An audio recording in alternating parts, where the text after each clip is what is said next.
Hello दोस्तों, आज हम देखने वाले हैं नारुतो शिपुडिन के एपिसोड नंबर 38 को। तो चलिए वीडियो को शुरू करते हैं।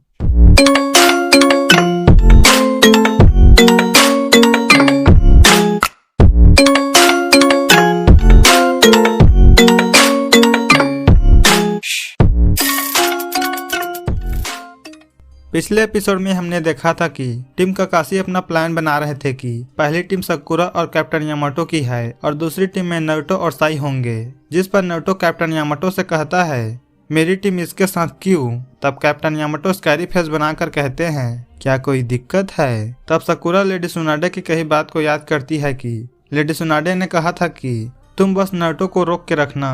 तब साकुरा कहती है मुझे लगता है मैं और नारुतो बेहतर टीम बन सकते हैं। हम काफी समय से एक साथ हैं, हम एक दूसरे के मूव जानते हैं। जिस पर कैप्टन यामाटो कहते हैं साकुरा तुम एकलौती मेडिकल निंजा हो इस टीम की, तुम्हें कुछ नहीं होना चाहिए, इसलिए तुम मेरे साथ रहोगी। और जैसे साई ने कहा वो जासूस बड़ा ताकतवर हो सकता है तो एक गलती से भी जान जा सकती है। हमें ओरोचिमारू का ठिकाना भी नहीं पता, पर अकात्सुकी का जासूस अभी जरूर रास्ते पर होगा।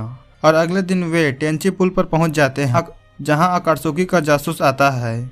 नारुतो और साई एक पत्थर के पीछे छुपकर देख रहे थे और कैप्टन यामाटो सासोरी का रूप लेकर जासूस के पास जाते हैं। इधर नारुतो कैप्टन यामाटो के इशारे का इंतजार कर रहा था और तब कैप्टन यामाटो इशारा करते हैं। तब नारुतो और साई उस जासूस का पीछा करते हैं और नारुतो कुनाई फेंक कर हमला करता है, जिससे जासूस का चेहरा दिखता है। हम देखते हैं कि वे तो कैप्टन यामाटो हैं। इसके बाद हमें फ्लैशबैक बताया जाता है जहां कैप्टन यामाटो ने प्लान बनाया था कि वे पहले बनावटी लड़ाई करेंगे, क्योंकि कैप्टन यामाटो उनके फाइटिंग स्टाइल, स्किल और जुत्सु देखना चाहते थे। कहानी अब प्रेजेंट में आती है जहां नारुतो कैप्टन यामाटो पर हमला करता है और साई भी हमला करता है। इसके बाद नारुतो साई के हाथ में राशिंगन बनाता है, पर कैप्टन यामाटो अपनी टेक्निक से साई को जकड़ लेते हैं। तब हमें पता चलता है कि वह तो नारुतो का शैडो क्लोन था।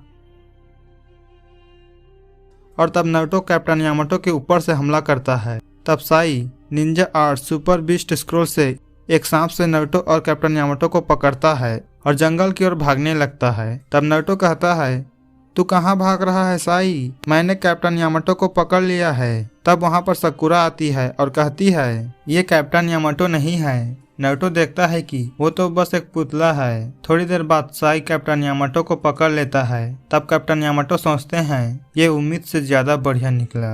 मैंने सोचा नहीं था ऐसा माहिर बंदा टीम काकाशी में जगह लेने आएगा। लेडी सुनाडे सही सोच रही थी और यहीं ये बनावटी लड़ाई खत्म होती है। हम देखते हैं कि वो पुल भी नकली था। तब नारुतो साई के कॉलर को पकड़कर कहता है तुझे पता है साथी किसे कहते हैं। तब साई अपने स्क्रोल में कुछ बनाने लगता है और कहता है हाँ बेशक जानता हूँ। और इसके बाद साई स्क्रोल में साथी लिखकर कहता है ऐसे लिखते हैं साथी, जिससे नारुतो बहुत ही ज्यादा गुस्सा हो जाता है और कहता है मेरा ये मतलब नहीं था। तब साई कहता है तुझे अपनी कमियां दूसरों पर इल्जाम लगाकर नहीं छुपानी चाहिए। अगर तू कैप्टन यामाटो की मामूली चालों में नहीं फंसता तो वे पता नहीं लगा पाते कि मैं छुपा हुआ हूँ और शायद फिर मैं उन्हें आसानी से पकड़ लेता।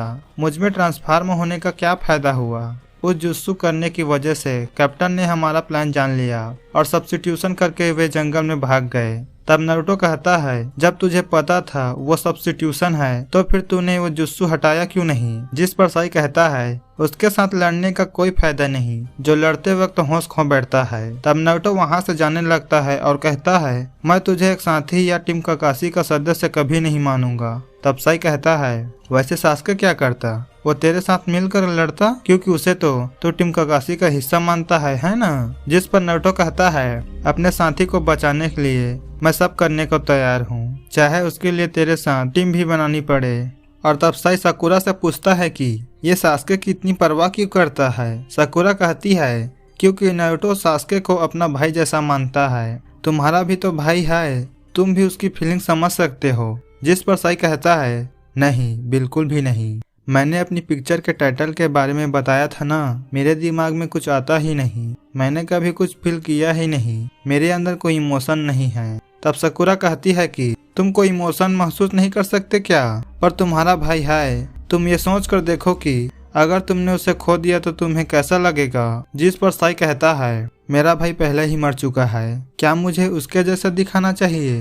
तब साकुरा इसका मतलब पूछती है। तब साई कहता है, मैं जानता नहीं इंसान अपना भाई खोने के बाद कैसा चेहरा बनाते हैं। और तब कैप्टन यामाटो कहते हैं, बस इतनी बातचीत काफी है, सब अपनी चीजें उठा लो, हम निकल रहे हैं। तब साकुरा कहती है, साई उस वक्त मैं तुझे जमीन पर घसीट कर मारती। मैंने कहा था ना, सास्के के बारे में कुछ भी बोलोगे तो मैं भूल जाऊंगी तू टीम का मेंबर है। पर ऐसा मैंने नहीं किया, क्योंकि जैसे नारुतो ने कहा, सास्के को बचाने के लिए मैं तेरे जैसे आदमी के साथ भी टीम बना सकती हूँ। चाहे तू कैसा भी इंसान हो, मैं तुझे चोट नहीं पहुँचा रही, क्योंकि तू सास्के को ढूंढने में मदद कर रहा है। और तब साई कहता है, साकुरा तुम और नारुतो उसका ज्यादा ही ख्याल कर रहे हो। मैं नहीं जानता ऐसी फीलिंग कहाँ से आती है, पर मैंने एक किताब में जरूर पढ़ा था।